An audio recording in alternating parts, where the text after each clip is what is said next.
সৃজনশীল প্রশ্ন 3-এ বলা হয়েছে, জনাব নাজিম ঢাকার উত্তরায় 2017 সালের জানুয়ারি মাসে ক্যাসেল 3 স্টার নামে একটি রেস্টুরেন্ট পরিচালনা করেন। তার রেস্টুরেন্টের কতিপয় লেনদেন নিম্নরূপ। এখানে কতিপয় লেনদেন দেয়া রয়েছে।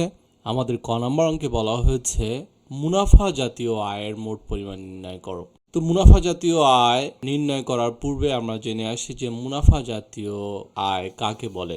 ব্যবসায়ে যে সকল আয় বারবার ঘটে, টাকার পরিমাণ ছোট এবং নির্দিষ্ট সময়ের মধ্যে যার উপযোগিতা শেষ হয়ে যায়, সে সমস্ত আয়গুলোকে মুনাফা জাতীয় আয় বলা হয়। আমরা একটিমাত্র বৈশিষ্ট্য মনে রাখলেই মুনাফা জাতীয় আয় সহজেই নির্ণয় করতে পারবো। সেটি হচ্ছে যে ব্যবসায় যে সকল আয় বারবার ঘটে সেগুলোকে আমরা বলি মুনাফা জাতীয় আয়।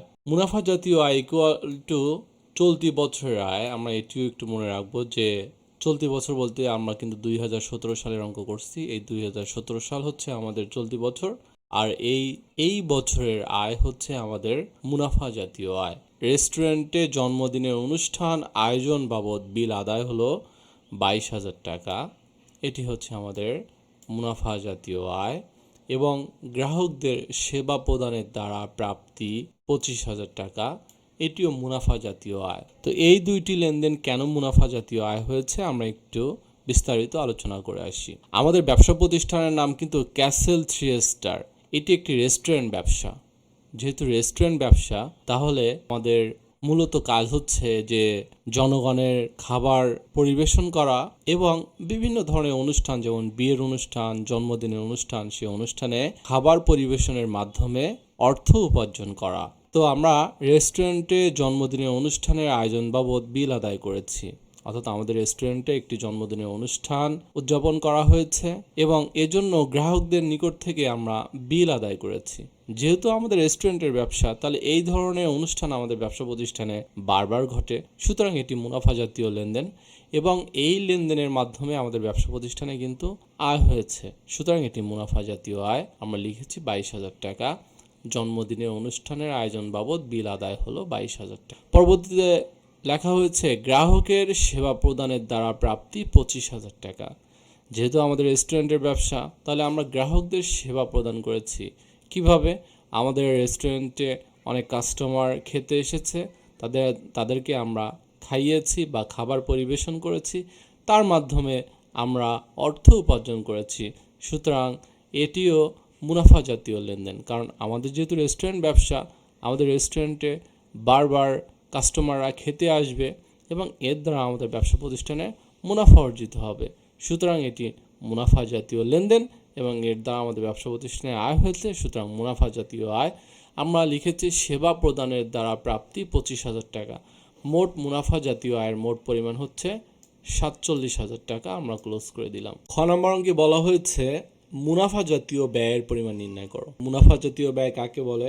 ব্যবসায় যে সকল ব্যয় বারবার ঘটে, টাকার পরিমাণ ছোট এবং নির্দিষ্ট সময়ের মধ্যে উপযোগিতা শেষ হয়ে যায়, সেই সকল ব্যয়কেই মুনাফা জাতীয় ব্যয় বলা হয়।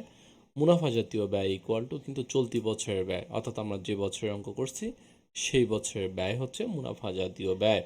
আমরা একটিমাত্র বৈশিষ্ট্য মনে রাখলে আমরা মুনাফা জাতীয় ব্যয় সহজেই চিহ্নিত করতে পারবো। সেটি হচ্ছে ব্যবসায় যে সকল ব্যয় বারবার ঘটে, সেটি হচ্ছে মুনাফা জাতীয় ব্যয়। তো আমরা লিখেছি যে প্রচারণা বাবদ ব্যয় করা হলো 3,000 টাকা। এটি হচ্ছে মুনাফা জাতীয় ব্যয়, কারণ একটি ব্যবসা প্রতিষ্ঠানে বারবার প্রচারণা করতে হয়। আমাদের ব্যবসা প্রতিষ্ঠান হচ্ছে ক্যাসেল 3 স্টার এবং এই ক্যাসেল 3 স্টার আমাদের যে রেস্টুরেন্ট, এই রেস্টুরেন্টে আমরা কিন্তু নিয়মিতই বিজ্ঞাপন বা প্রচারণা করে থাকি। অর্থাৎ প্রচারণা মানে কিন্তু বিজ্ঞাপন দেয়া, কারণ আমরা জানি প্রচারেই প্রসার। একটা ব্যবসা প্রতিষ্ঠান যত বেশি প্রচারণা চালায় তত বেশি ব্যবসা প্রতিষ্ঠানের প্রসার লাভ করে, অর্থাৎ ব্যবসা প্রতিষ্ঠানের বিক্রয় বৃদ্ধি পায় এবং মুনাফা বেশি অর্জিত হয়। সুতরাং এই প্রচারণা চালানো বা বিজ্ঞাপন দেয়া ব্যবসা প্রতিষ্ঠানে এটি নিয়মিত দেওয়া হয়, সুতরাং এটি মুনাফা জাতীয় ব্যয়। আমরা লিখেছি প্রচারণা বাবদ ব্যয় করা হলো 3,000 টাকা। মালামাল আনয়নের ভ্যান গাড়ি মেরামত 1,000 টাকা।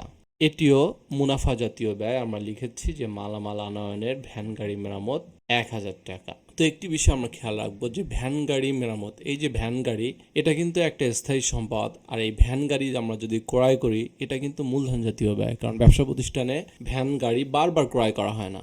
বাট এই ভ্যান গাড়ি মেরামতের যদি ছোট অঙ্কের টাকা ব্যয় হয় তাহলে সাধারণত সেটি মুনাফা জাতীয় ব্যয় হিসেবে গণ্য করা হয়। এজন্য আমরা লিখেছি মালামাল আনয়নের ভ্যান গাড়ি মেরামত 1000 টাকা। পরবর্তীতে বলা হয়েছে কর্মচারীদের বেতন প্রদান 9000 টাকা। অর্থাৎ আমাদের রেস্টুরেন্টে যে কর্মচারী রয়েছে তাদের সাধারণত প্রতি মাসে মাসে বেতন দিতে হবে, সুতরাং এটি মুনাফা জাতীয় ব্যয়, কারণ এই লেনদেনটি বারবার ঘটবে, সুতরাং এটি মুনাফা জাতীয় ব্যয়। আমরা লিখেছি কর্মচারীদের বেতন প্রদান 9000 টাকা।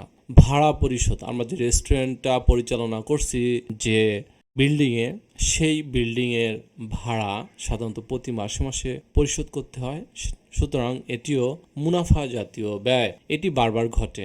আমরা লিখেছি ভাড়া পরিশোধ 50,000 টাকা, তাহলে মুনাফা জাতীয় ব্যয়ের মোট পরিমাণ হচ্ছে 63,000 টাকা। আমরা ক্লোজ করে দিয়েছি। পরবর্তীতে গ নম্বর অঙ্কে বলা হয়েছে মূলধন জাতীয় ব্যয়ের পরিমাণ নির্ণয় করো।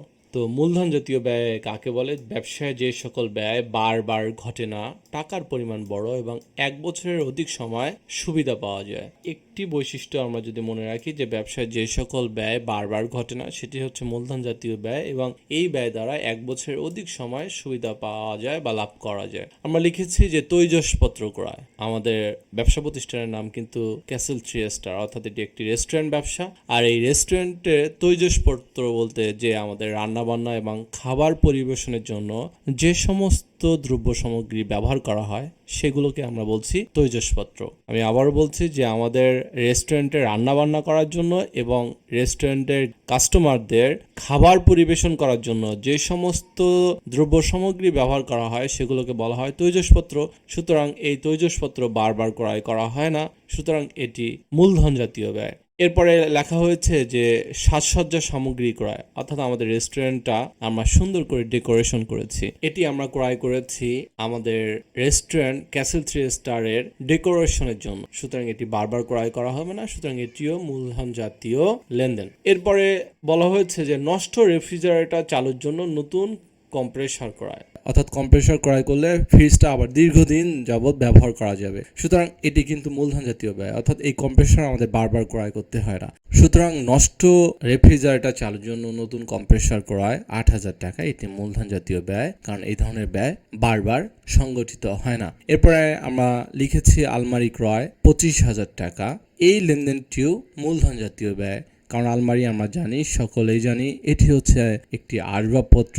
আমাদের ব্যবসা প্রতিষ্ঠান হচ্ছে ক্যাসেল 3 স্টার, আমরা আলমারি ক্রয় করেছি আমাদের রেস্টুরেন্টে ব্যবহারের উদ্দেশ্যে, সুতরাং এই আলমারি বারবার ক্রয় করতে হবে না এবং এই ব্যয় বারবার সংগঠিত হয় না, সুতরাং এটিও মূলধন জাতীয় ব্যয়। তাহলে আমাদের মূলধন জাতীয় ব্যয়ের মোট পরিমাণ হচ্ছে 1,33,000 টাকা। আমরা ক্লোজ করে দিয়েছি। ধন্যবাদ সবাইকে।